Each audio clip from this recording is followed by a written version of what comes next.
I want to talk about what I would call trends in the 18th century. Trends in the 18th century.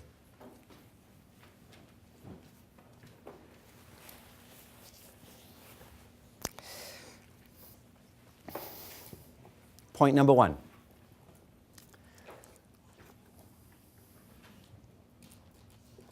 In the North, in the northern colonies, the towns become the instrument for both economic change and for development. The towns become the instrument, the mechanism. The towns become the instrument or the mechanism for economic development, flowing outside of the towns. There will be a spread of population. And this spread of population will lead to the building of an economic network. Write that down. An economic network will begin to develop as a result of life in the towns. So that even by, good thick notes, even by about the year 1740, one could look at the town of Lynn, Massachusetts, and see that in Lynn, Massachusetts, in 1740, almost 80,000 pairs of shoes are being constructed. So that if 80,000 pairs of shoes are being constructed in Lynn, Massachusetts, there aren't 80,000 feet in Lynn, Massachusetts. So these shoes then, in a sense, become part of the trading pattern that will develop in and around the North Shore. By the way, shoes in the North Shore will become a very, pronounced product that will continue for another century and a half, and maybe even beyond that. So the town becomes a focal point, a jumping off point, where there is this economic development. I think we can make another observation about towns in the 18th century. The town, as I mentioned the other day, is increasingly a complex place in regards to population. Get that down. In regards to population, we see that the town develops with many individuals from a multitude of ethnic and racial persuasions. The town of Boston, for example. In the town of Boston, clearly it is, for the most part, a Protestant, it's a Puritan pilgrim. What will be the Congregational church will be the dominant church in Boston.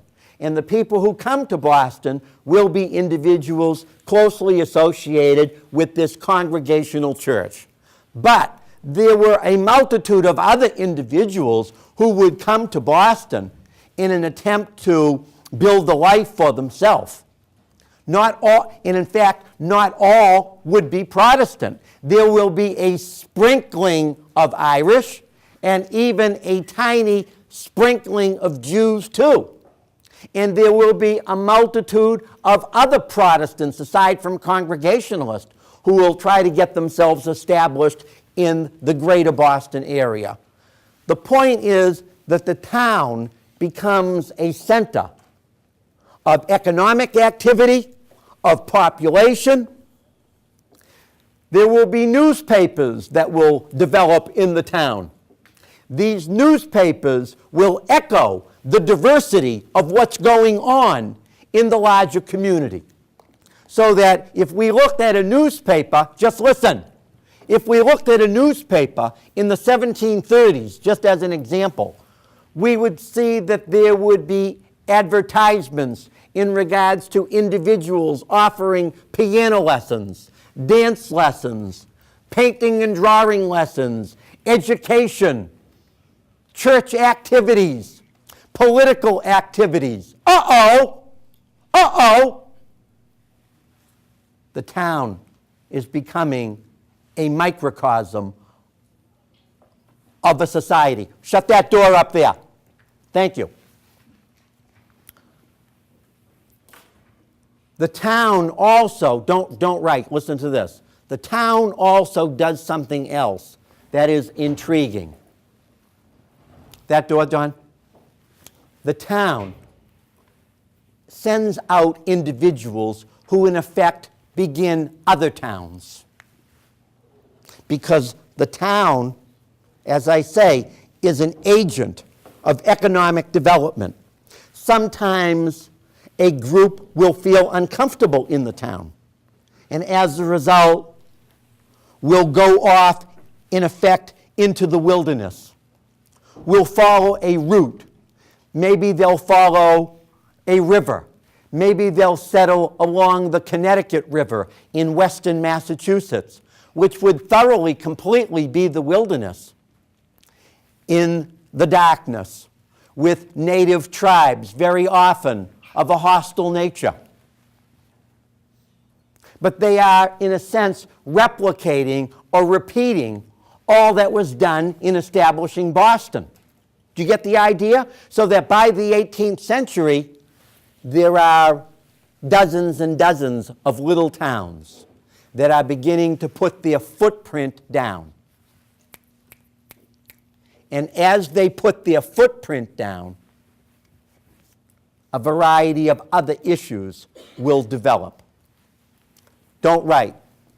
You read, as an example, of one little town. You read about a little town in the year 1704 in western Massachusetts. This little town in western Massachusetts that had a fort built around it suddenly had a great problem, didn't it? What was that problem? Everybody ought to be there. Start me off. Come on. The French and the Indians were invading. Because this town had, in a sense, gone into the wilderness, it had gotten the sentiments and fears of other people aroused. Because the French occupied territory in what would be present-day Montreal. But because of a multitude of towns like Deerfield in the wilderness, they felt threatened. And so the French, with their native allies, decided to do what? Every hand ought to be up. If your hand's not up, you're telling me you haven't been doing the reading. Do you follow me? Go ahead, young lady. What happened in Deerfield? Invaded the British colony that time. Take me further. You're getting me there. Make a sentence out of it. Invading them and... Well, invading is the wrong word. Help her, young lady. Louder. They attacked them. All right? So the French, with their native allies, did what? They attacked this particular colony. They attacked this settlement. But tell me more. Go ahead. Well, their goal was to destroy it, with all the buildings and everything. They were able to penetrate it. How were they able to penetrate it? Young lady, have you read this? Most of it. Okay. How were they able to penetrate it? By killing the leader, well, capturing the leader. Well, but wait a second. How were they able to penetrate it? Go ahead. Wasn't everyone was asleep? Everyone was asleep, but They had an intruder go and like speculate the place. Like they made a map and whatnot. and someone who shouldn't have been asleep was asleep. So that it comes as no surprise if you're in guard duty in the United States Army and you fall asleep in guard duty, one of the penalties can be what? You can be shot because you've endangered everybody. That's what happened in Deerfield. Somebody endangered everybody. And what was the results of what occurred here? Young lady, go ahead. Let me hear it. There was a All right, there is a massacre. Tell me a little bit about the massacre. Help me. Did you get to this, young lady? I want you to, okay? I want you to. Tell me a little bit about it. Go ahead. Women and children were brutally murdered. How were they murdered? Just because people like this kind of caca. How were they murdered? They were murdered with hatchets. So that what would happen? So they would bleed to death. There would be an injury to their head. If this blunt instrument, this hatchet, as you say, would separate the two. And as a result of that, that would be for the most part devastating. And what about women and children? Why were women and children massacred? Why wasn't there a distinction made? Think. Put your hand down and think. Why wasn't a distinction made? Yes, sir. So it wouldn't happen again? Well, you're not helping me. Why wasn't there a distinction made? Young lady. Because the kids were killed off, they couldn't grow, there wouldn't be ongoing population. There was no thought given to it. The whole idea of what we take to be mercy, what seemed to be a quantity that was alien in this regard. The idea of mercy, what we would understand as, let us say, having a nuance of difference, knowing the difference between murdering a child and murdering a woman or murdering a man. We say that there is nuance to this, that there are differences. Who read the document by Mary Rowlandson in the Kennedy book? Mary Rowlandson. Just one? Just two? 2.5? Just 2? 3? Terrific. Get this. What did I say about the documents? Check them out. Everybody. Don't forget. That's our relationship. Our relationship is you doing the reading. You don't do the reading, guess what? Have a great life. Goodbye. See ya. What does Mary Rowland say about the natives? She was captured and she just was not happy about them. And didn't she, I'm trying to remember because I read it last week. She was describing how they captured her and they were going across and there was just disembodied people all over the place. And then she was saying how they were savage and... Stop there. Oh. Stop there. What about the natives from Mary Rowlandson's perspective? Go ahead. As she traveled with them, she discovered that God provided for them. Hold on. What about the natives? What does she say about the natives? Savage, brutal, primitive, totally, completely un-Western. She looks at the natives as though they come from another part of the planet. Why does Eunice Williams marry one? Listen to me, be quiet. Why does Eunice Williams marry one? Tell me about Eunice Williams. Go ahead, pal. Nice and loud, come on. I think it was because she said that she had grew fond of their views on life, and their aspirations, the way they thought life went about. There's a difference. You need to tell me more. Go ahead. When she was captured by the natives, she wasn't tortured or anything. She was actually given food and clean water, and she was provided for. And she actually, What about her mother? her mother was. What happened to her mother? Did you read this? No. You got to. What about her mother? What about her mother? Go ahead. She was murdered, not overboard. She was murdered on the road. Is it cold outside now?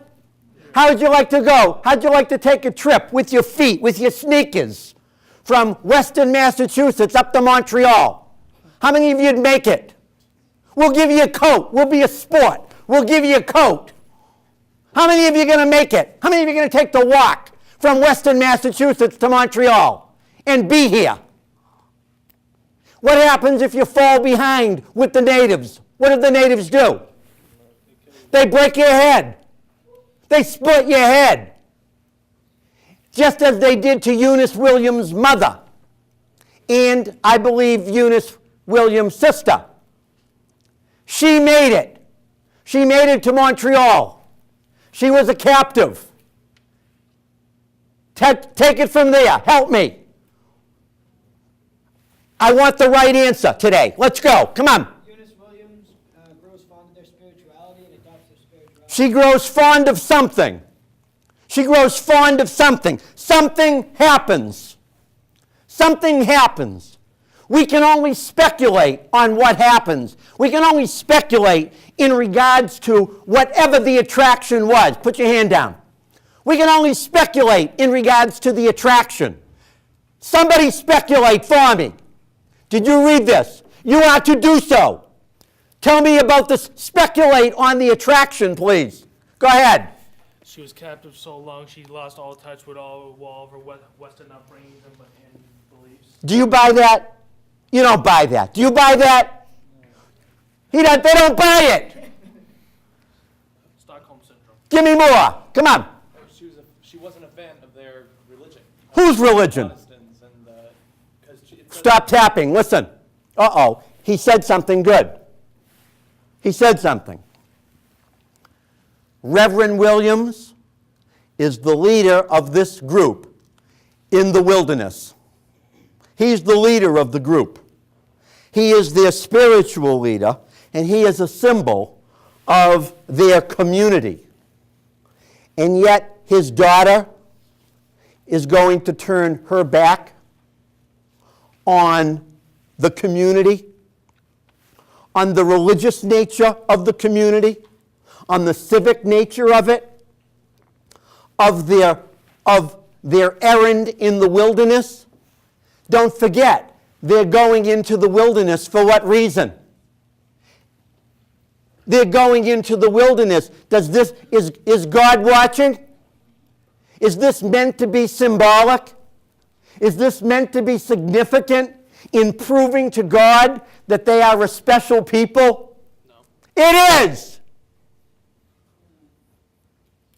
That's the intention. You got to think first, okay?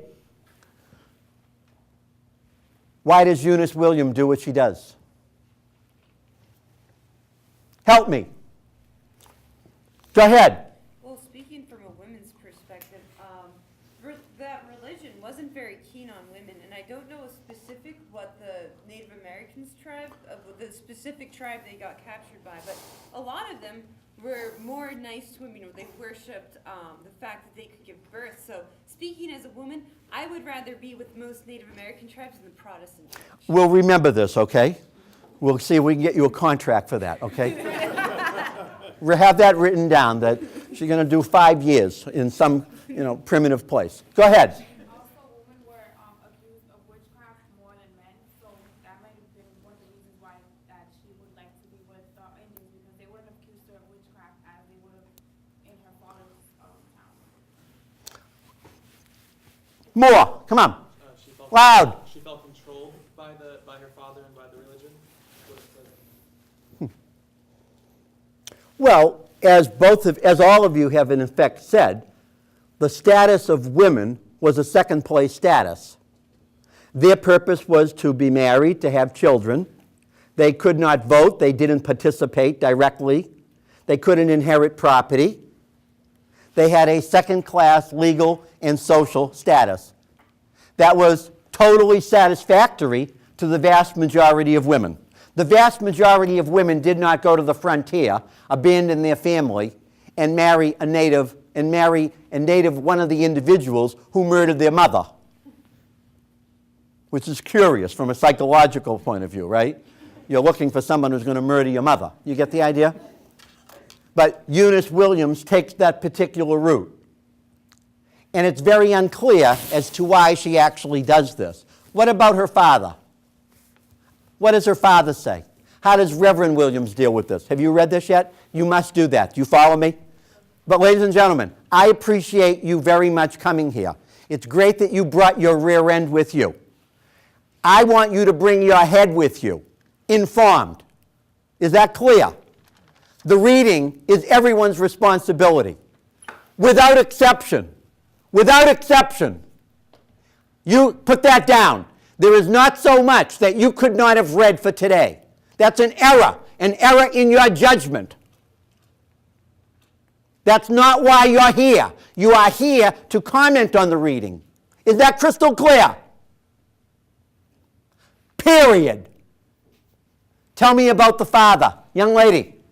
Well, didn't he want her to, he was trying to get her to react, and, because when she would be there, she would speak in her native language, and He tried to get her back. He pleaded with her to return. She visited. He visited. She never returned. She apparently found something, didn't she? Yes. She found something. Maybe she stumbled upon it. Maybe through horror, the horror of the murder of her family and of countless other individuals, she was able to look beyond that for whatever reason, which would be a very difficult thing to do. But she was able to do it. Maybe because she found some kind of peace. Maybe there was something about the anthropology in relation to the native that meant something to her, that communicated something to her. Maybe. We don't have the answer to that. But what we do know is that she stayed there forever. She became a native. Her children became natives. And she demonstrated something. She demonstrated, write this down. Eunice Williams clearly demonstrated, wherever she got this, wherever she discovered it, she demonstrated a desire to express herself, to be independent, to be an individual, to break away from the herd. She demonstrated a great independence. Is that a theme in colonial America, to be independent? Listen, always your mouth and the hands. They're together. Do you get me? Put your hand down. Is that a theme? Well, it is a theme. You can't begin a new society without a degree of independence. Yes, coming to the New World had this complex, mixed motivation for a variety of reasons. People came. But to survive, to be able to survive, even as a farmer, even as a small farmer, an individual would need to demonstrate a degree of independence. Stop tapping. You've got to be able to be alone, to function alone, to farm alone, to deal with animals, to suffer the indignities of everyday life. Ladies and gentlemen, the indignities of everyday life. Is it cold out there today? Right? Is it cold out there? How would you like to be in Massachusetts in 1704 without oil heat, without natural gas, without the accoutrements of life? Your life would be very, very fundamental. Would you need to be strong? yeah. You got to be strong. She demonstrates the capacity to be strong. Somewhere she found this. Maybe she found it, stop dancing. Somewhere she found this. Maybe she found it because she was alienated. That's what many of you are telling me. You're telling me she was alienated by colonial life. She was alienated by colonial ways. She was dissatisfied with the status of being a woman. Maybe you're right. No one knows. John Demos, the guy who wrote it, he does not really explain precisely what her motivation is. It's a bit of a mystery, as is the mystery in the heart of every individual. In the heart of every individual lies a trace of that mystery. Such was the case with Eunice Williams. We're not exactly sure what motivated her, but she took a different road. She had no difficulty, in a sense, forsaking a traditional road to do something unique. She saw the world very differently from other individuals who were captives. She was remarkable in that regard. She's remarkable. Totally, completely remarkable. Go ahead. Come on. Even though a lot of people saw it as they were proving themselves to God, since her father was a reverend, maybe since they like got killed, most of her family, who's the family of this holy man, she could also think, wow, my family worships God. We're the high ranks, yet we still got killed. Does she rebuke God? But maybe that. Will you be quiet, okay? I want you to think. Think. Will you think? By the way, not only think with your head, think with your heart. Your heart can think. Does she, in effect, rebuke God? It's like sociology, people shout out answers, Everyone's terrific, everyone's wonderful. This is not sociology. You're not wonderful. You're not terrific. It's a question of analysis. Help me. Give me an idea. Go ahead. Well, maybe not God, but that specific God. She could, because in old All right. times, people would convert. and Okay, like- stop there. Oh. She answered the question better than my question. Her answer was better than my question. And her answer was better than my question because she in effect said she rejected the interpretation of God that was visible to her. We could say that. Does she embrace something differently? You seem to believe that she did, right? Yeah, she embraced that they used to have a little more free, and they weren't all restrained like the rules of her father's religion. So whatever native culture meant, she seemed to embrace it. Whatever it was. She felt a degree of comfort with it. And by the way, let's not forget something. Didn't she apparently fall in love too? We don't want to minimize that, do we? She apparently fell in love. Yes, sir. Today, let's go. I feel like, Come on, let's hear it. I don't know, I think she just weighed out her options between her regular life and, life as a primitive, and just realized, maybe A cost-effective analysis. It's like an accounting problem. It was better to do it this way than that way. Let's go with that way. You forgot about her heart. By the way, let's talk about the heart.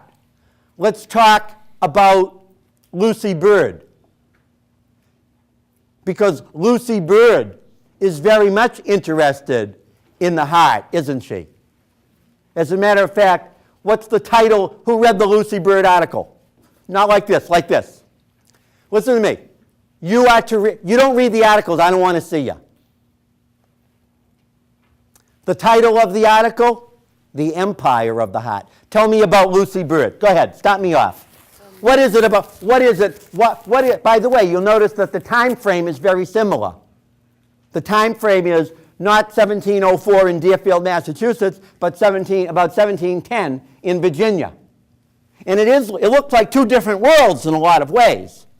One is a very almost primitive world, whereas in Virginia it seems a little less primitive. Tell me about Lucy Bird. Come on. He wanted to have a loving husband that she didn't have to take care of his bastard children when his mistress came to live with him and had a child. Well, Lucy Bird. Give me the demographics. Lucy Bird's age and the age of her husband. Have you got to this yet? You must. No, not you. Pardon me? Okay, whatever. Go ahead, young lady. Yes, for her age. Yes. She was 19 and her husband was in his late 30s. Uh-oh. There's a big difference here, isn't there? There's a difference here. Tell me about William Byrd. Go ahead. Tell me about William Byrd. Young lady, come on. Well, a typical man. Uh-oh. Uh-oh. If I said a typical woman, put your hand down. Calm down, okay? Calm down. Gets all excited here, this guy, okay? For that, Calm down. Go ahead.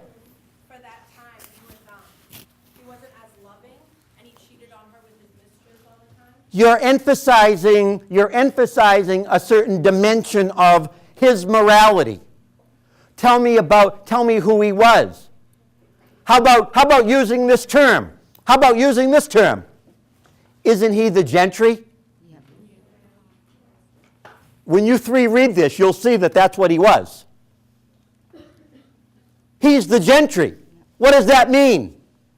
What does the gentry mean? Come on. He's of the highest social. He's the top of society. He is among the 5%, the best educated, the most literate. Why is it that he spends so much time reading Greek, Latin, Hebrew? Why does he do that? To maintain his status as one. Because he can. Because he can do it. Because he has the ability. Because he's trained. Because he's educated. Because he's wealthy. And because black slaves are doing the work. Black slaves are doing the labor. And William Byrd is in his library. Uh-oh, his library. What bell goes off in your head? His library, help me. A bell should go off in your head. His library. Somebody, go ahead. His library. Who hated his library? Oh, no, meaning it's his, meaning it's his, not Lucy. So Lucy would want to go in there and read it, which is in a way insulting his status. She's showing he's intelligent. Calm down. She gets, have you two met? Okay, there's a lot of carried away here, okay? We got to get you two together, okay? Jesus. The library, she sang some good stuff, isn't she? The library, in a lot of ways, is the place of his power. It's his sanctuary. As she correctly says, the library, Lucy does not normally make her way to the library. There are some exceptions, but she does normally not make her way to the library. Why is that? Go ahead. Why? Why so loud? Women are not supposed to be Well, educated. I wouldn't say not supposed to.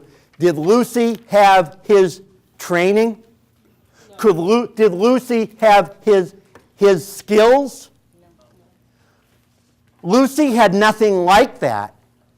But Lucy did see it, didn't she? She observed it. She observed his power. She understood his academic skills. She recognized that he was a political force. She recognized that he was educated. She appreciated the fact that he was wealthy, that he was the plantation owner, that he was the symbol of wealth in the South. Make a note of that. That the plantation would be the vehicle for economic development in the South. Not towns. There would not be towns per se. Towns would be dominant characteristics of the North. But in the South, the plantation became the dominant economic vehicle. Every plantation was like a self-contained kingdom. Every plantation is like a kingdom. Isn't that a good word? Isn't that a good word here? Because in effect, William Byrd, help me. He's sort of the king. Thank you. He's the king of the kingdom. And she sees that, doesn't she? She sees that he is the king of the kingdom. What's the problem? What's the problem? Now let's get to the problem. You haven't read this? Shame on you. Totally, completely shame on you. Totally and completely.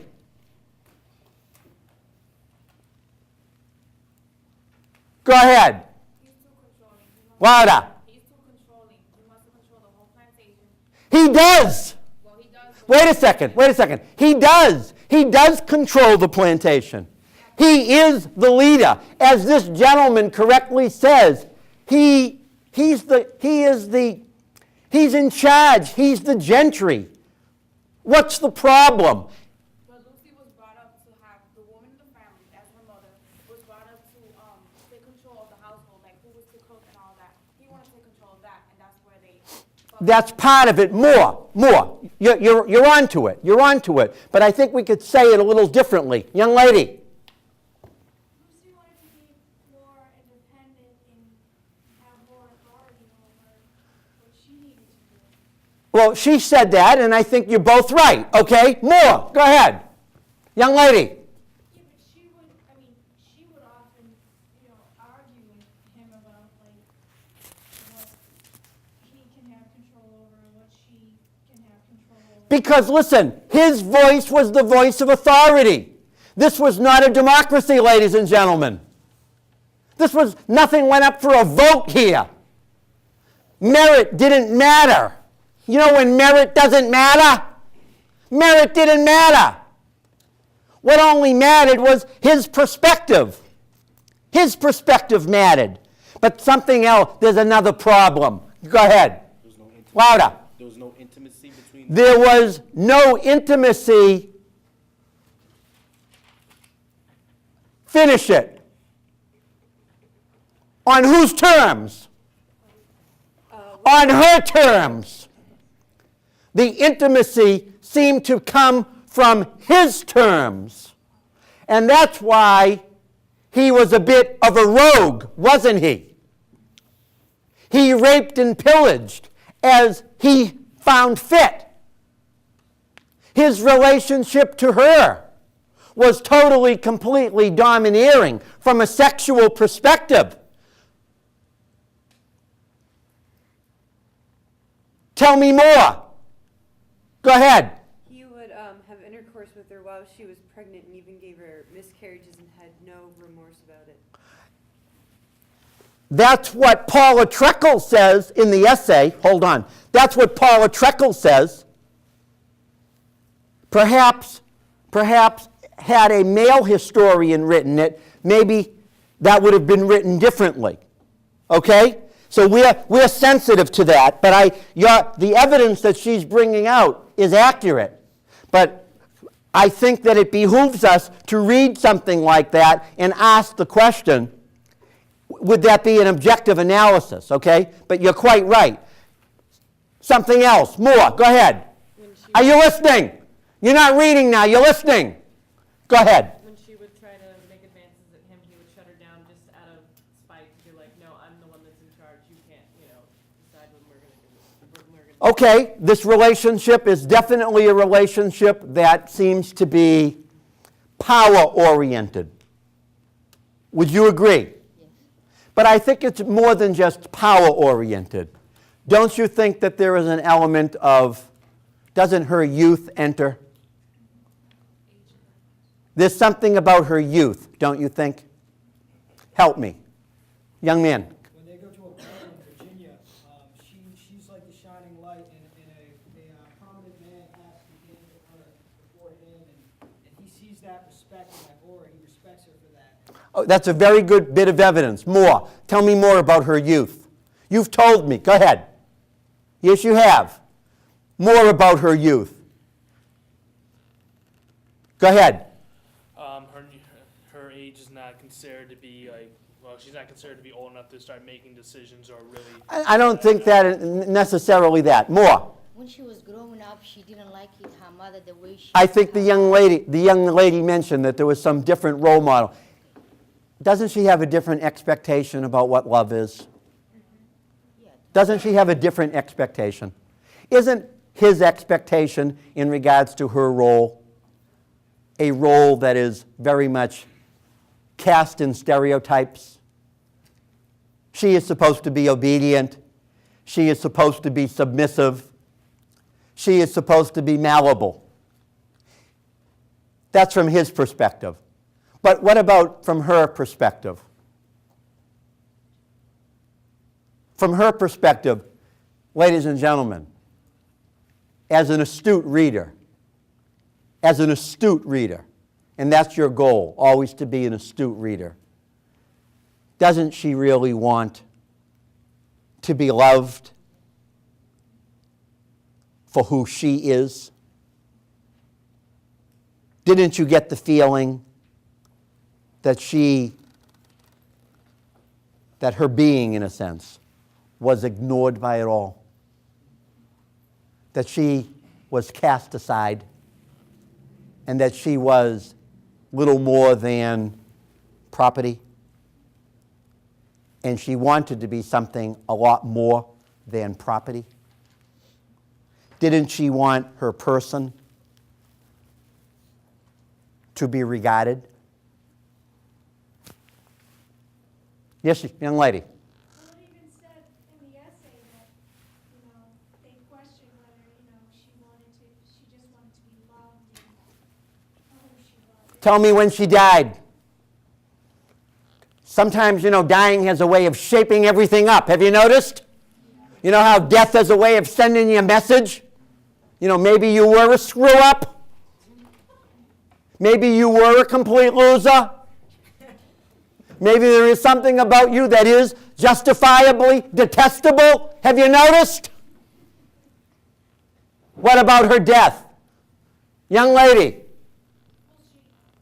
After she gave birth to one of her daughters, didn't she go to England and then she got smallpox? Tell me about her death in relation to William Byrd. Go ahead.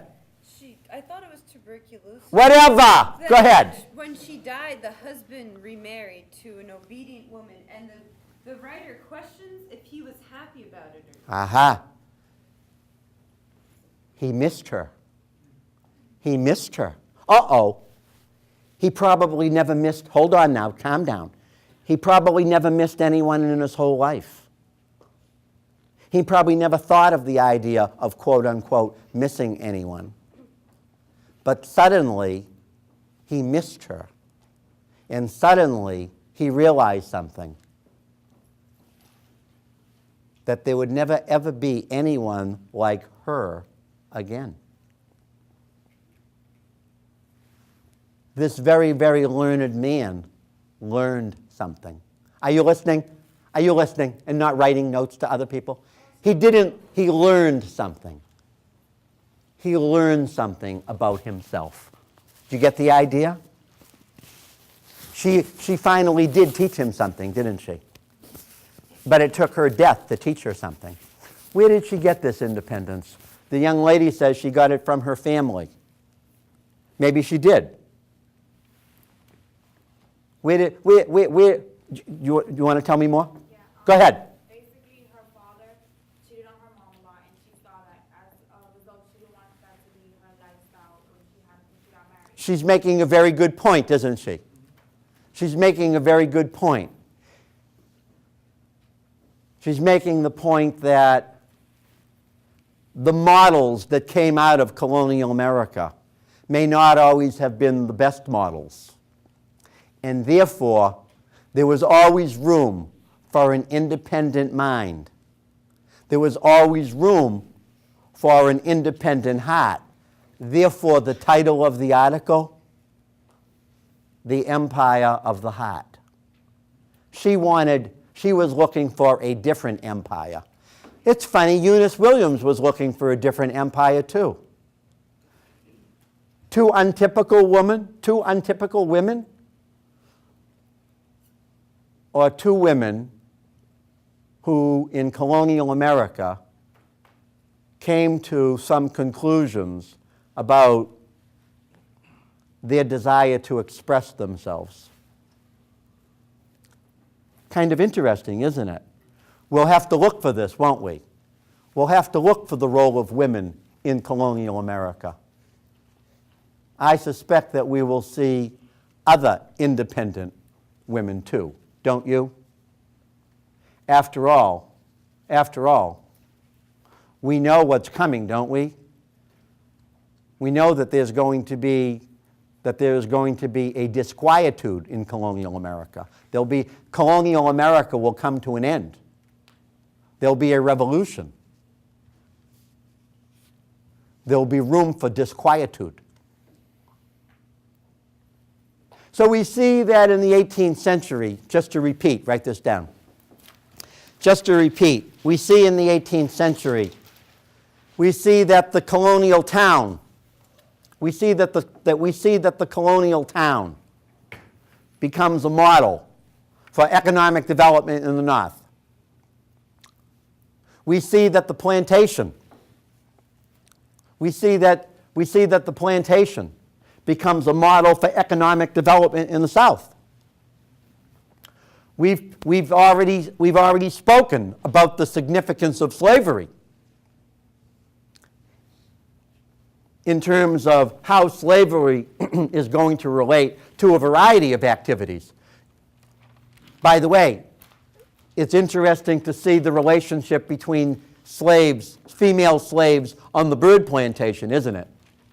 William Byrd's reaction to slaves versus his wife's reaction to slaves. Very different in many regards.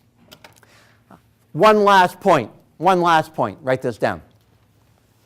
There's one other idea that I've got to mention to you about the 18th century. Listen, it would be very common for people who lived in the eastern part of a colony to be at odds with the people who lived in the west of a colony. Write that down. In the 18th century, it would be very common for there to be a bit of disharmony. There would be disharmony between the people who lived in Boston versus the people who lived in Deerfield, the people who lived in the coast of Virginia versus the people who lived more inland. Hold on. It would be very common by the 18th century for there to be some hostility. And the hostility this is called something, by the way. In the 18th century, this is called sectionalism. Sectionalism. Sectionalism in the 18th century means animosity between the east and the west of a single colony. Sectionalism in the 18th century, write that down, means animosity between individuals in the east of the colony and the western part of the colony. And the animosity is basically over protection, control, taxes, and a lot of other things. The animosity is over protection, taxes, and simple authority. That will be a developing characteristic. More on that at another time. My friend, louder. Is that more prevalent in the north or the south? No matter where, no matter whether you're in the north or in the south, there will be a degree of unhappiness. So that, get this, in the area of the Carolinas, those individuals who live in the western part of the Carolinas, come the American Revolution, they will fight with the British. Yes, young lady. How big were the colonies usually? In terms of population? Yeah. That's a good question. I can only give you estimates because there are estimates at this time. If we're talking, again, some colonies would have would be more populous than other colonies. These are the official numbers, all right? By 1790, don't write this down. By 1790, we know that the total population is about 3.2 million white people. There's about 500,000 blacks, slaves. There's a small free black population. So we're talking about a total population from about 1620 to about 1790 of about, say, 3.5, 3.6 million people. Depending upon the colony and the economy of a colony, that would tell us a great deal about what the relative populations would be. Okay? More on that at another time. I will simply say this. Don't forget. Are you listening? Every colony has a very distinct economy. very distinct economy. Okay? I'm going to stop there. Thank you very much.